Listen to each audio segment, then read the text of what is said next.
Today we're gathering for the Dr. King speaker since snow canceled school during the original date, and we are extremely lucky and privileged to be joined by Mr. Reggie Ford.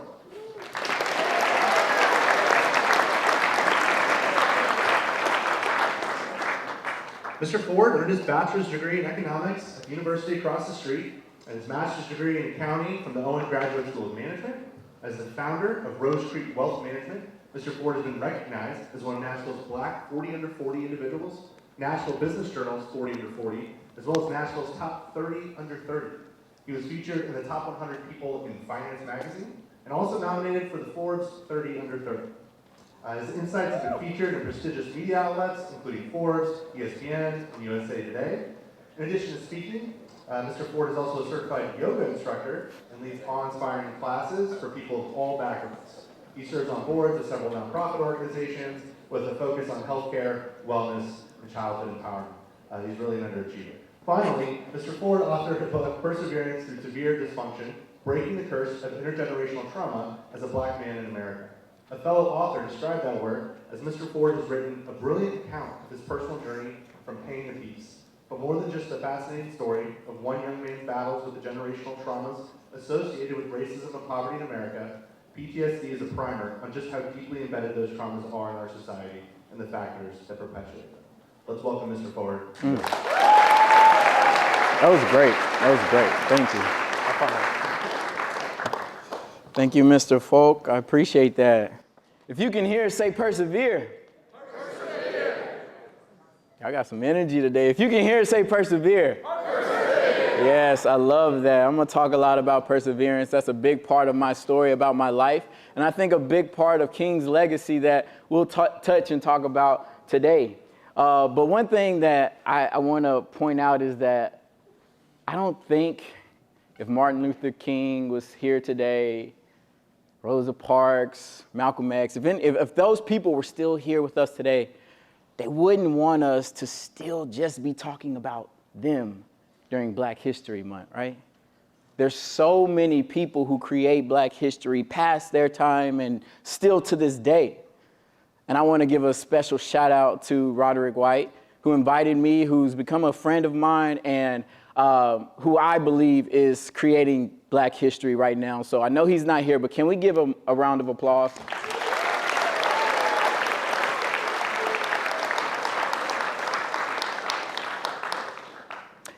And not just Mr. White, so many people. People in this room right here today, from teachers to students, whether you're a person of color, Black, Asian, Hispanic, whatever it is, right? You are creating Black history every single day. So I want you to give yourselves a round of applause and give it up for them as well.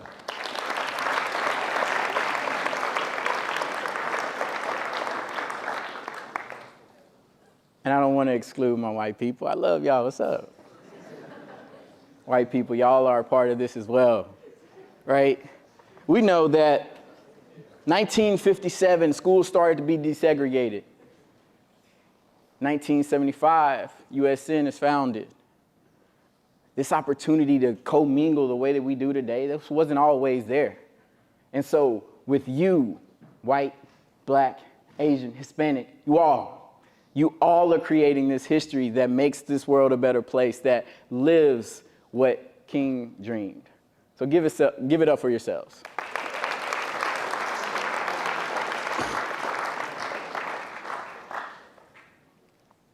There we go.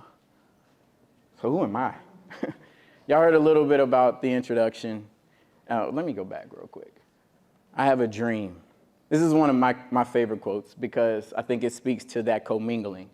I have a dream that one day down in Alabama or Tennessee or Florida or Georgia, with its vicious racists. See, that part usually gets left out.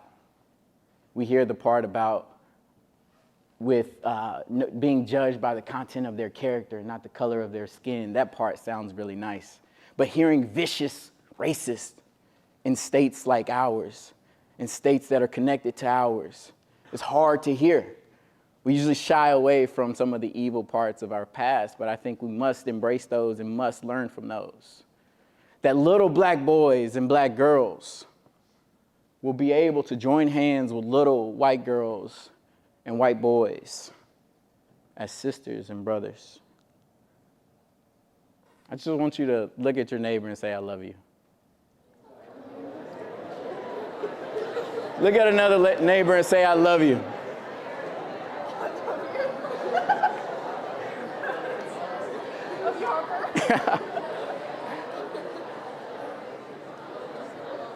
And then I want you to just, to yourself, say, self, I love you.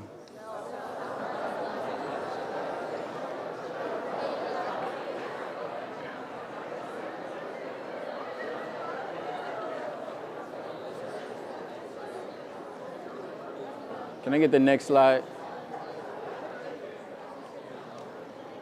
Back. There we go. So who am I?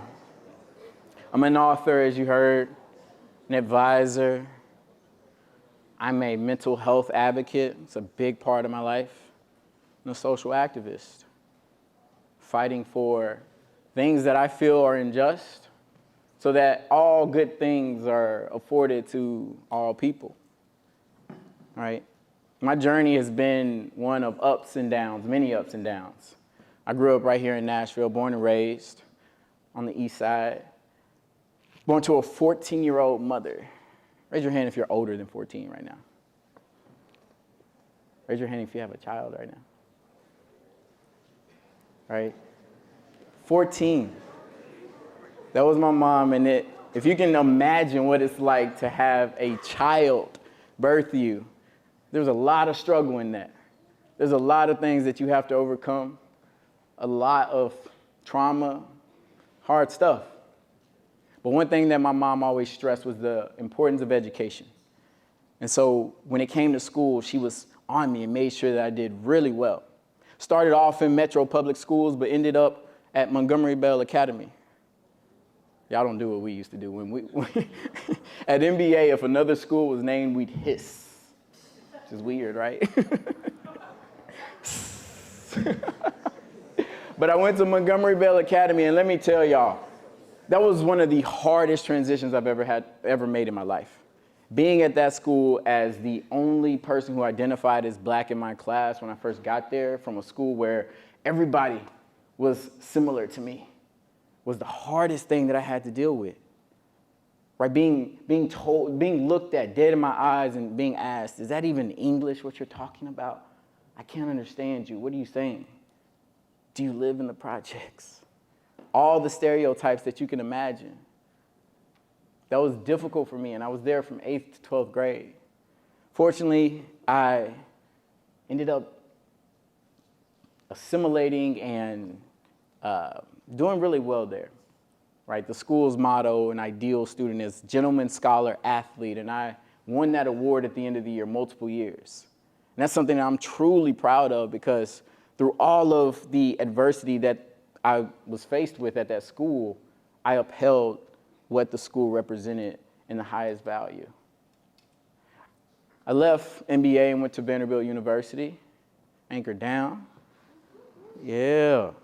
At Vanderbilt, I walked on, I played football. I was real fast back in the day. Let me say one thing, though. I thought I was young until I saw y'all. Like, for real, I thought I was young. And then I realized my pants are too tight for this generation. Y'all don't do that anymore. Like, I didn't get the memo. Y'all didn't send the memo to the millennials. I was at Vanderbilt University. Walked on and studied economics. As you heard, got a master's degree in accounting, and then started my career in finance. And I never knew anything about finance growing up. Like, that wasn't anything that was talked about, right? Growing up in poverty is like, how do we make ends meet?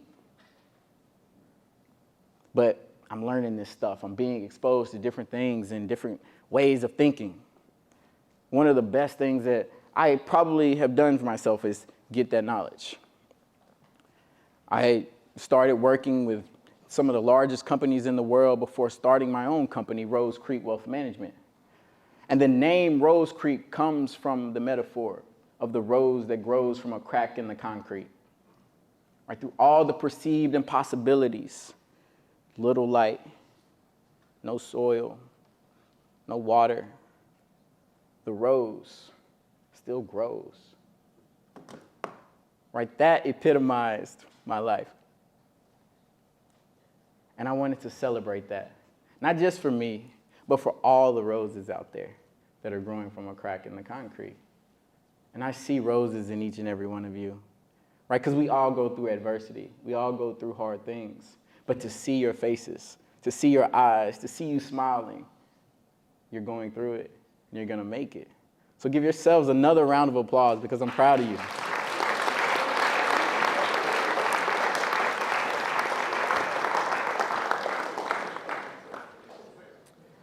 And the story of the rose growing from a crack in the concrete reminds me of the story of a process that I coined in my book called the process of perseverance. The process of perseverance, how I describe it, starts with pain. Right? When you think about it, adversity, challenges, that's some form of pain, annoyance. From pain to passion, passion to purpose, purpose to power, power to peace. That's the process of perseverance. And I think Dr. King knows a lot about that process because he was on that journey in his life, right? Born in, I swear, there we go. Born in 1929, long time ago, right? One thing you'll notice about this, there are no black and white pictures of Dr. King. This will not be like any other presentation you see of Dr. King. It wasn't that long ago when he passed away, right? Born in 1929 in Atlanta, Georgia, to a great family, highly educated, went to Morehouse College, got divinity degrees and became a doctor in theology. Right? Dr. King was a great minister, earned him the ability to meet Rosa Parks during the Montgomery bus boycotts that propelled his career, right? But it wasn't always pretty and roses for him. There we go. Now, we all know Dr. King is being celebrated as a great man. But that wasn't always the case, right? Back in the day, 1963, his favorable rating was 41 compared to 37 on unfavorable. You look at the height of when he was doing the most work that he was doing in 1966, right? More people disliked him than liked him. How many people knew that? Right? It's not told. But you fast forward to 2011 and today and all of that, right? It shifts completely. It shifts because of advocacy, because of looking back at what was and realizing that maybe we were on the wrong side of history with the way that we thought. Right? And through all of this, right, the height of his career when he was doing the most work, I want to talk about some of the pain that he experienced. 1956, his house was bombed, and his plea was for nonviolence and retaliation. He met with the vice president that next year, Vice President Nixon at the time. Ended up meeting President Eisenhower. And then that same year in 1958, he was stabbed in Harlem. And it said that he was just a sneeze away from death at the age of 29. In 1960, he was found not guilty of tax fraud because people were just trying to break this man. He was arrested for a sit-in and had to spend 4 months in jail. In 1962, he was jailed in Albany, Georgia.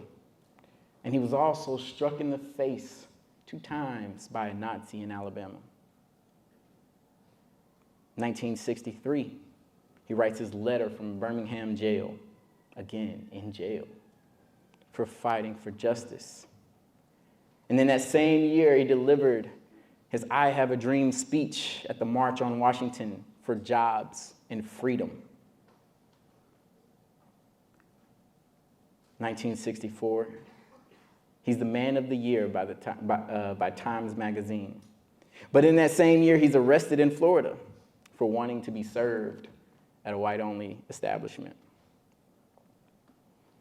1964, the FBI starts wiretapping him.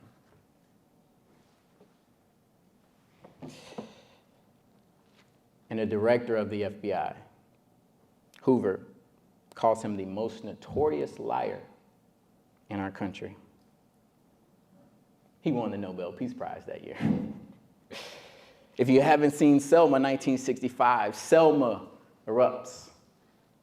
King and John Lewis go down to bring peace, but also protest.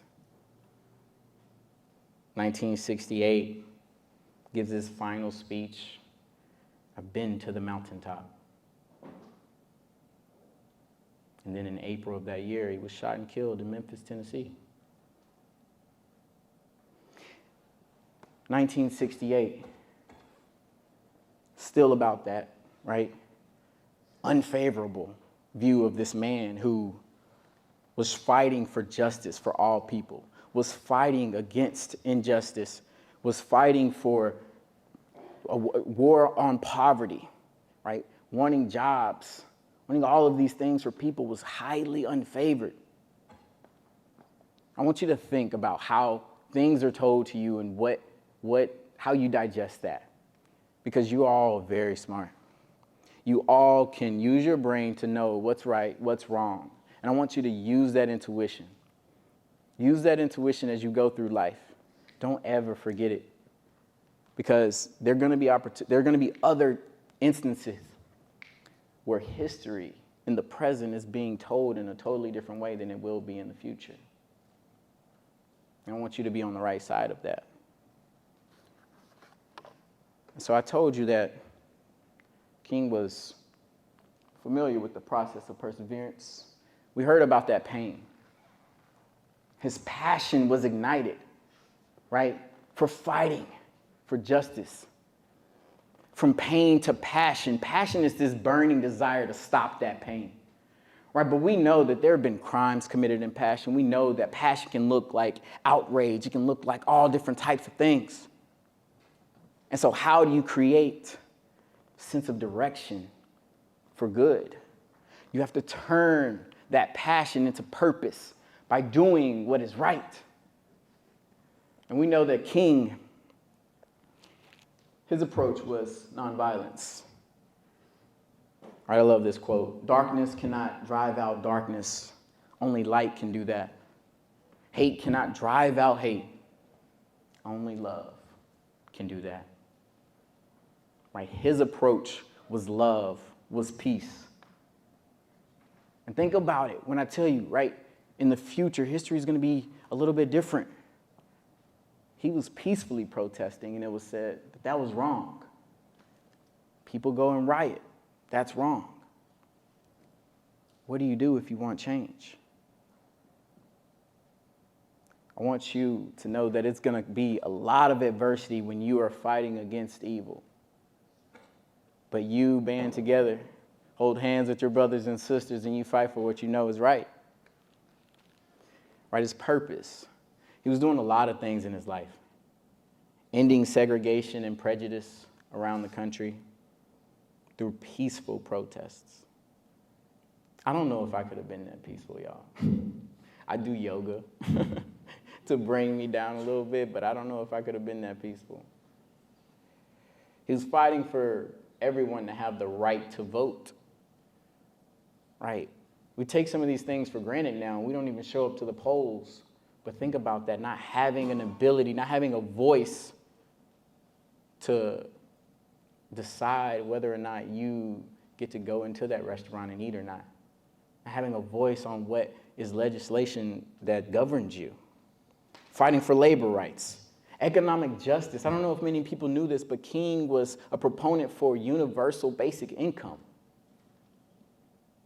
Because he understood that poverty is a very terrible thing. To live in poverty is miserable. It's a miserable existence, and I hope that none of you have or will have to live that way. He was also against the war as many people were during that time, and against U.S. imperialism. We don't hear about these things often, y'all. Right? Because he believed that money being diverted to the war was taking away from resources that we could use for people here in our country. While we guaranteed freedoms in Southeast Asia to black people that they didn't even have in Southeast Tennessee. Right? He was fighting for justice, fighting for equality. Right? One of the things that I loved about his letter from the Birmingham jail, and I encourage all of you to go read that or listen to it. I started listening to it. It's a 48-minute long video. He wrote a book in jail, y'all. He wasn't playing. But he signs it, "Yours for the cause of peace and brotherhood." That's what he stood for and was so highly unfavored.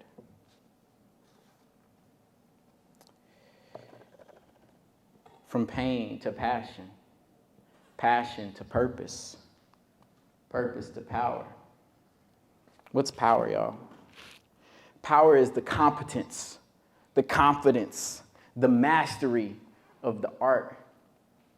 Whatever it is that you have had a pain around that you want to change, right? You have a passion, it's a burning desire, and you go out and you do something, but you know you have to do something good, so you convert it into purpose. But the purpose alone isn't good. You have to have power. You have to have authority within that. You have to get all the skills that you need to build that power. Maybe you have to have a following of people. Maybe you have to have insights and wisdom from those who came before you, the energy of those who come after you.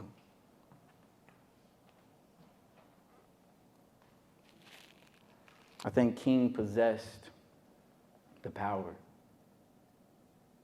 to accomplish what he was trying to accomplish in fighting for injustice. He was a true advocate for the people, one of the greatest orators that we know. So he created that power to get the following, to get the influence, to meet with presidents, to change laws. And then ultimately, peace. Peace is when that pain no longer is there. I think King told us what his peace looked like in his "I Have a Dream" speech. And while some of those things have come true, I don't think they all are true yet. So that's where I pass the torch to you all, right? To ignite that burning passion for justice. Understand that you're going to go through a lot of things and that you must persevere through the adversity. And be an advocate for change. Be an advocate for those who may not be able to speak up for themselves. Be an advocate for what you know is right. Right? The ultimate measure of a man is not where he stands in moments of comfort and convenience, but where he stands at times of challenge and controversy. It's real easy to do what's right when everything's going good. It's real easy to do what everybody else is thinking, what everybody else goes along with. But when you go against the grain, because you know it's right in your heart, in your intuition, when you feel that something just isn't right about how the status quo is, that's when you meet adversity. That's when you meet challenges. That's when you have to band together. That's when you have to remember your passion. Your passion is your why that keeps you going day in and day out. Right? I get up here and I speak on my passion because my purpose, because I don't want anyone to experience what I experienced in life. Right? From growing up in poverty and the trauma that I experienced then to mental health issues as an adult. I don't want anyone to experience that. That's why I get up and I speak the way that I speak to people who I speak to, whether it be young kids or old adults. I want you to carry that torch, right? Become aware. Inform yourself of issues and things that may be of passion, of interest to you. And have a stance. Have a stance on it. Because Silence is violence, y'all. Right, born in 1929, died in 1968. But you know what the most important thing on this screen is? That dash in the middle. That dash represents all the things that we know about Dr. King. That dash represents his impact. That dash represents his influence. That dash represents his life. You are in your dash right now. You are living your life. You have so many opportunities. With the way that this world is set up now, with technology, with your voice, you can make change. You can create change, serious change. And I have so much confidence in you all that you will. Your generation is going to change this world. I have no doubt about that. I have no doubt about that. This is one of my favorite quotes of all time.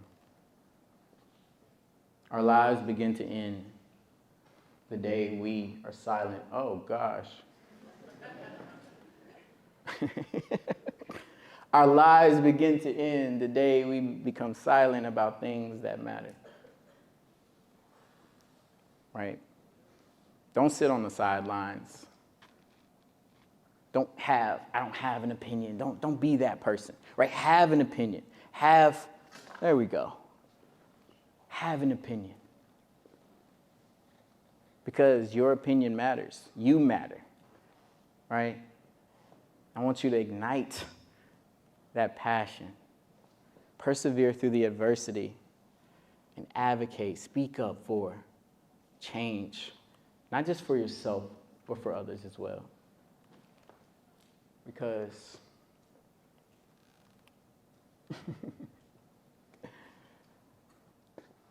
right now is all we have. Because the past no longer exists. And the future never was, so right now, this is it. They ask me why I do what I do. This is what I tell them. I get on stages and I talk about my pain so that nobody has to feel them. Because the pain from my past does not dictate the present. And the fear of the future only worries me if I let it. All I have is now, a moment to share with you, to tell you about my past and all the things I went through. Abused and neglected, a lot that's hurt me. But like King, I rise above it. And you can too, just keep working. Take your losses and turn them into lessons. Give grace and give back, that's the way to many blessings. Speak with conviction and love with no conditions. I like that one, I'm gonna say that one again. Speak with conviction and love with no conditions. Stand tall, stand proud, and unlearn unhealthy traditions. Follow your passion and trust in your visions. Fall in love with the process and stay firm in your intentions.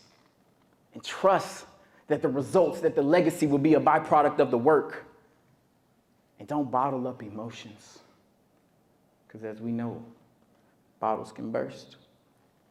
Create the life you choose to live. Surround yourself with those you love.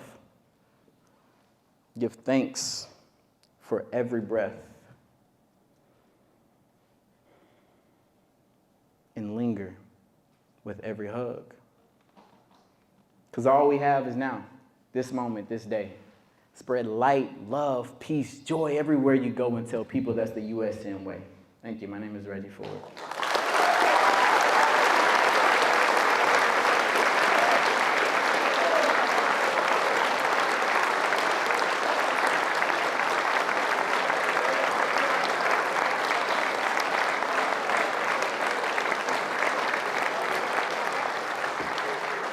Q&A? Yeah. You can run that. I'll speak. Can we turn this on? All right. Do you all have any questions for Mr. Ford?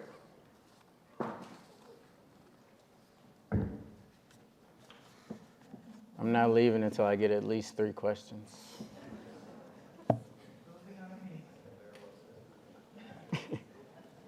I was wondering what it was like going to NBA and living in East Nashville at the same time. Like, how did you manage like the double life? I love that question. I love how you phrased it, double life. because that's what it felt like. It felt like living two very different lives. And honestly, it was exhausting. It was exhausting because I felt like I had to put on a mask every single day, right? And putting on that mask to go to school, taking it off to come home, having to adjust the way that I spoke so that people understood me, having to completely drop my guard at times because that wasn't appropriate for the environment that I was in, but it was so appropriate for the environment that I had grown up in. It was a lot, it was heavy on my mind, like all the time.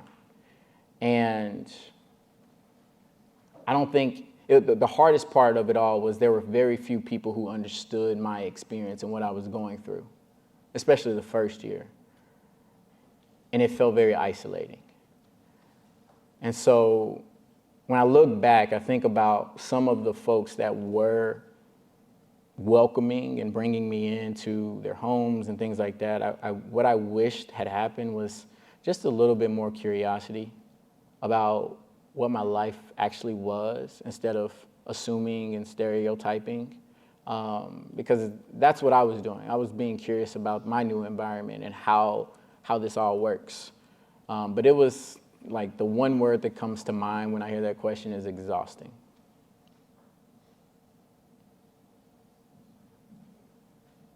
What do you think the most important thing you've done as an activist is?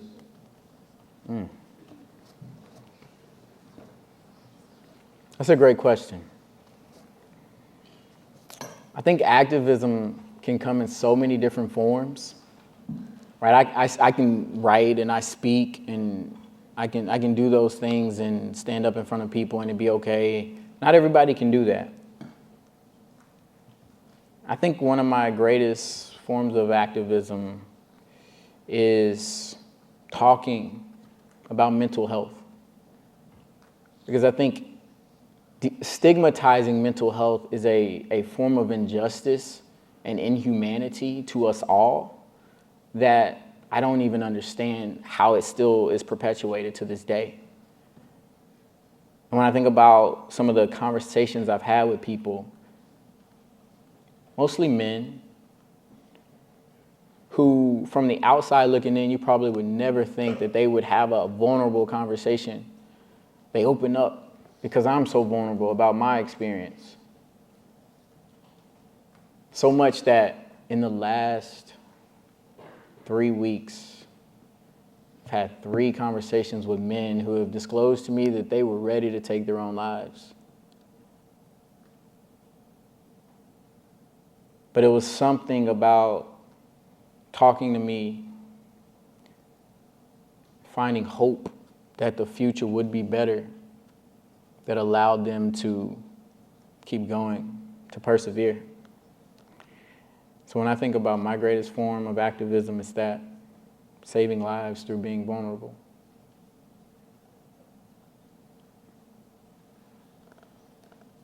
I'm real deep, y'all. Let me make y'all laugh, damn.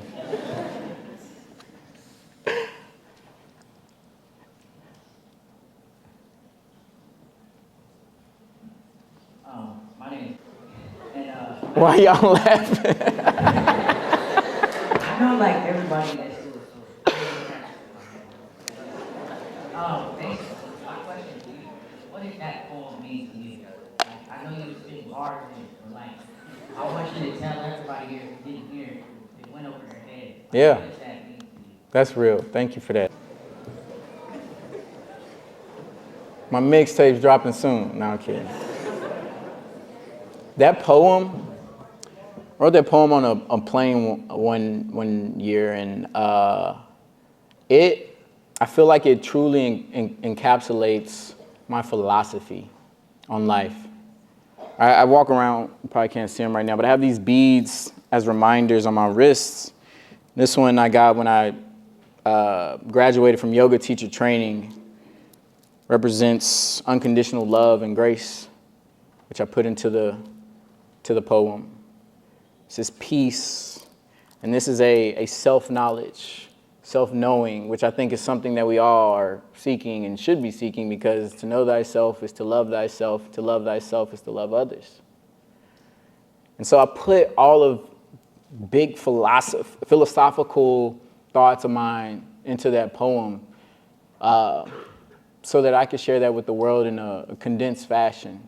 And I think if you really dissect each and every line of that, you can see some of those big themes throughout. Thank you for that question.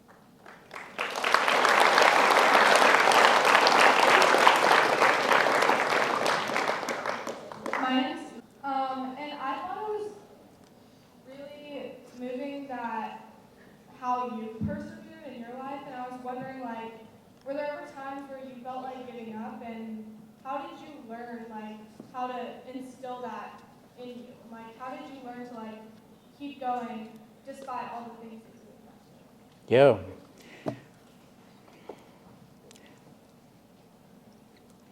I don't know if there was ever a time where I felt like truly giving up. I wanted to escape. I wanted to go away. I wanted to be in a land where no one knew me and where none of my past could follow me. But what I realized was that escaping wasn't going to solve the issues that I had. Right? A lot of my issues are in my head. And so those issues are going to follow me over to the next continent, over to the next island, or wherever I wanted to end up. And what kept me going was knowing that there is something better. I didn't mention this earlier, but my immediate household, there's a lot of trauma there. I don't know if you have heard of adverse childhood experiences, but it looks at the trauma, abuse, neglect that a young person experiences before they're 18 years old. And when I look back in my life and reflect, I experienced all of the adverse childhood experiences that are on the initial study, a 10 out of 10 on that study. And I did even more self-reflection and realized that more than likely all 10 of those came before I was 5 years old.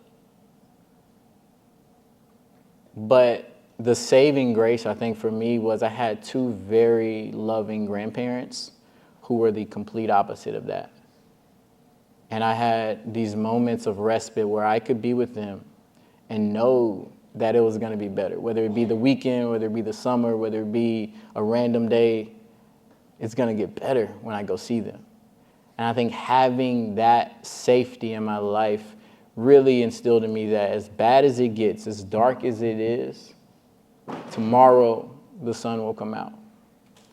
And I think that's a mindset that I wish to instill in others. But I know it's hard sometimes because you have to see it to believe it.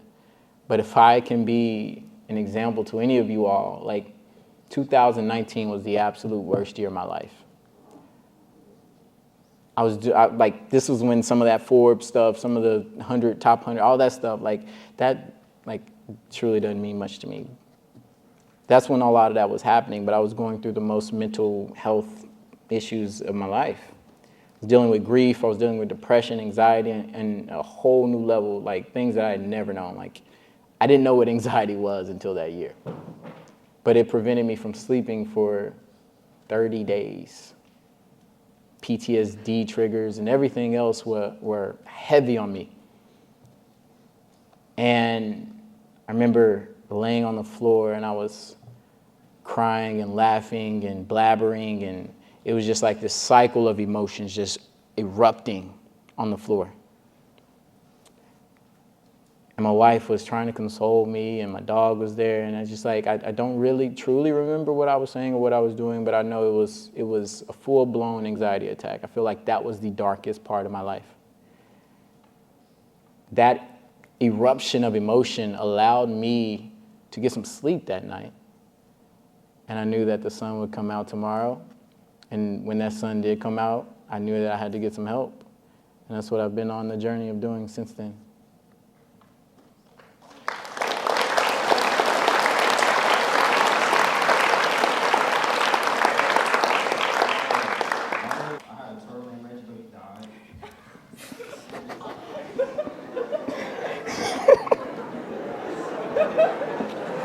Come here. What was the transition from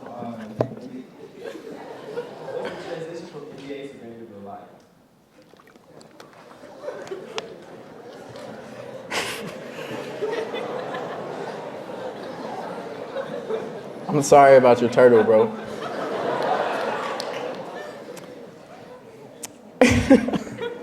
The transition from NBA to Vandy was, for me, it was great. Like it was actual freedom freedom to be me again.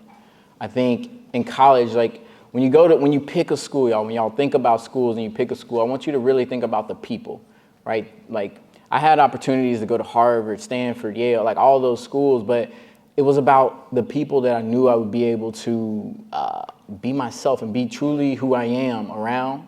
And that was what I got when I got to go to Vandy. And it was like I had tons of freedom in high school. You know, my mom trusted me, so like 13 on, I was doing my own thing basically.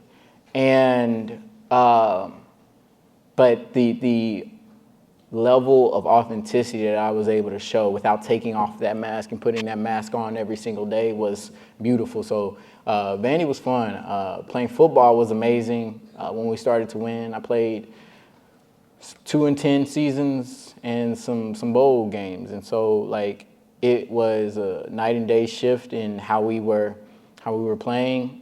Met some of my best friends to this day, and I think in college, like when you're filling it out freshman year, like truly understanding, that was my first semester freshman year was my worst semester ever in any school that I've ever done. Because I went in with a mindset that I went to a school like this, I got the education, I know what I'm doing, I know how to study, I'm gonna do well, but I didn't carry those same habits over. I thought because of this, I would be good at that. So it was a rude awakening first semester. So use the same habits when you transition, but have some fun. Have fun. Take it seriously, but don't take yourself too seriously, because those years, whether it's 4 or 5, however many years you're in college, it flies by, and you're gonna wish that you were still in school, because one day you wake up and it's always work. It's always work. I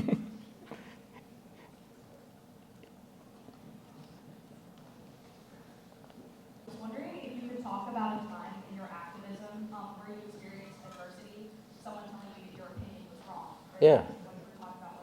Great question. Yeah, great question. Great question. What comes to mind when I hear that question is this was online, which is some of the scariest things happen online. But there was a post from a woman, black woman, who, and I'll just tell the story. It was a post from a black woman on LinkedIn who said, with a caption above her head says, "I am a black female founder." And she marked out the words black and female. And in her description of it said that she didn't want to be referred to by those titles because they belittled her accomplishments. And I totally understand, you know, my wife, she's a doctor and she hates to be called a lady doctor, a female doctor. And I understand that sentiment. But what I expressed in the comment was that I believe that those qualifiers actually highlight all the things that you have done to get to that place that other people didn't have to suffer. And I feel that they should be highlighted and applauded as opposed to feeling like they belittle your accomplishments. And y'all, you would have thought I killed somebody. A lot of people didn't agree with me. A lot of white men, honestly. And it was like this attack on me and my character just because of that one statement that I just said. And again, I'm open, I'm very understanding of different opinions, and I'm like, I like her opinion. The word I had an issue with was belittled. But I was called a racist because of that. I was threatened because of that. I was all kind of dirty things because of what I just shared with you all. So, but that's a part of it, right? It's a part of fighting for something that you know is right. And people are going to have different opinions, but how do you lead with respect and love, right? And I in that same thread of comments and everything, there was one person who recognized that my responses were leading with respect and love. And so I really appreciate that. And so I stand on what I say. Thank you.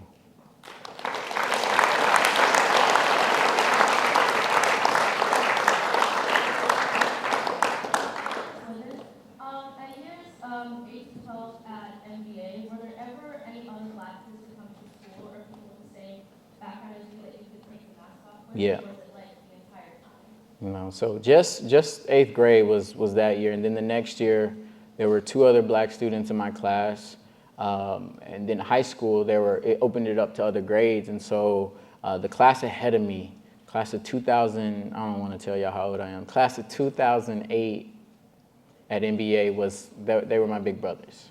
I graduated in 09. And it was several black students in that class, a couple white students who didn't come from that environment, who understood my experience, and to this day, they are my absolute best friends. I talk to them more than I talk to any other group of friends in my life. And I think lunchtime during school was the time that I could take the mask off. And practice and different things like that, where I was putting on a helmet, I could take a mask off. But like, that was a moment of true just normalcy for me. And I credit my ability to continue at MBA to them, because I don't think without their presence there, I would have graduated. What do you think is the best way to find and develop our philosophies like you have? Great question. Great question. And it's going to come over time. It's going to come over time to develop your philosophies on life and truly understand what you value. But I'm going to send you guys a list of values, just 100 different things that you can pick from and choose from. And if you want to follow me at Reggie D Ford, I'll probably share that with you all as well. But it is looking at what has impacted you first and foremost, right? We have to look at ourselves first, and choosing values that you know to be true in your heart. And whether that comes from your faith, whether that comes from someone before you who has given you wisdom and talked to you. Maybe you learned something today, you're like, I never understood self-knowledge or self-love or the importance of that, or whatever it may be, right? Gaining insight from every single conversation, whether it be with a little kid, because there's insight there, whether it be with a 90-year-old woman, you know, there's insight. And picking up that insight and filtering it through your mind, your life, because it's so easy to think what is told to you. When I was writing my book, I think is really where a lot of like my true deep beliefs start to come out, because one thing I think people think about books is that they're undisputed authority. Like you can't question it. Like, but I wrote a book, y'all. Like, I'm a regular dude who wrote a book, and people look at it and people read it. And you can open that book and think, oh my God, all of this is true. A lot of this is philosophy. A lot of this is the way that I think. And it's up to you to determine if that's going to shape the way that you think or not. And so I would say read a bunch. Read things that you probably wouldn't normally read from various different authors, from various different backgrounds, and challenge status quo. Challenge the ways that you've been conditioned to think. And maybe when you challenge it, you realize that, okay, I do believe in that. That's good for me. And then other times you're going to say, I don't really like that. Right, there was another process in my book, and it was a bigger theme. It was normalization, realization, liberation. Normalization were all those things that I was born into, whether it be mindset, whether it be behavior, whether it be whatever. Realization was getting to a point where I could sit back, think, look at it, and say, I like some of those things, and I don't want to normalize some of those others. And working to create the life and the philosophy and the mindset that I have today was the liberation. And so it takes independent thought. You all have unique brains, and you have the ability to come up with your own philosophies, but learn from every experience that you have. Thank y'all.